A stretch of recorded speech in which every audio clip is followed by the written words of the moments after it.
What's up? It's your boy Reemus and welcome back to Reemus Boxing as we cover the news in the boxing world today. And today we're talking about the heavyweight scene, as it seems that there could be a twist going on because we were supposed to get two fights individually for the heavyweight titles, which is AJ versus Usyk and Usyk versus Dillian Whyte. But it seems that there could be a twist and we're going to have Usyk versus Fury. Now, this was stated and talked about from Bob Arum himself, saying that he's trying to negotiate that fight, so that could happen. Bob Arum is responsible for Tyson Fury, even though I know Fury seemed to have, well, he did or was promoted by Frank Warren, so I don't know what position Frank Warren plays now, but he seems to be mainly under, or officially under, Bob Arum. So they're talking about that fight happening. He was supposed to fight Dillian Whyte, but that didn't happen because basically Dillian Whyte was told he would get 25% of the cut. Then after he rejected that, the WBC ordered 20% to be paid to him, which is even lower. So for him, he's like, I don't want to have this big fight for that amount of money. And it seems that that could be the reason why he's willing to step aside to allow the bigger fight to happen for the Undisputed title. So, you know, it seems that the WBC and Dillian Whyte, they're always having some sort of conflict. And I think they might even be in court sorting this stuff out, you know. So that might take some time. And Fury wants to fight in, not February, well, he stated February last year, but he wants to fight in March or April. He wants to fight soon, and he seemed pretty intent on that. So it seems that the fight will happen March the 26th or early April. So for Whyte, he gets his chance to let things get sorted out. Fury, he gets to fight for the Undisputed. He even said before, look, AJ, you step aside, I'll beat Usyk, and then I'll just come for you.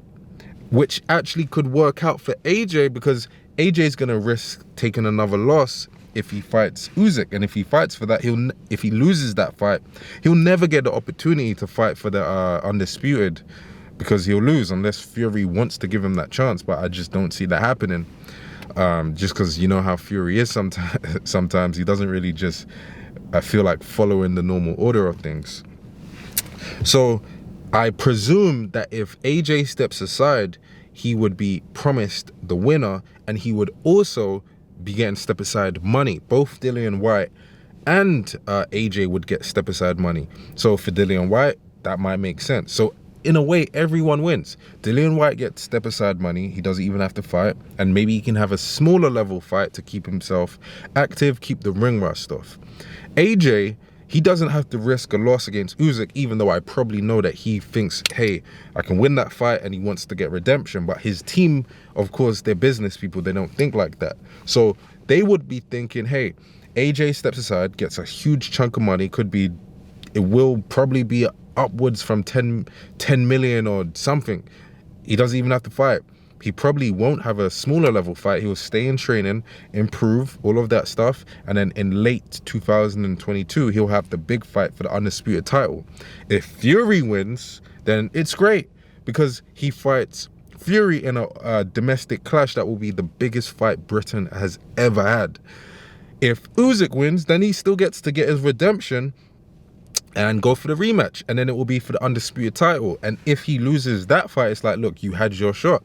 You actually did have your shot at Undisputed, and you just wasn't good enough at that point in time. The better man won. And I know he probably believes he can do that, but from the perspective of the team, they always think, hey, what's the easy way so we can just get this guy to that status, because they know that will bring in money, and that's the position to be in, basically. Dillian Whyte, he gets the money, which also is some sort of not justification, but he's getting some return for the fact that he was going to get that 20%. If he gets to fight for the Undisputed, which would probably be early 2003, I'm sure it will be promised to him in some way. It will be promised to him. If he fights for the Undisputed belt, then he gets a bigger chunk of the money himself. So for him, do you get what I'm saying? It's going to be a bigger fight, bigger status and all of that stuff, and I'm sure he's going to get bigger amounts of money for it. So for him, that's why it would make sense.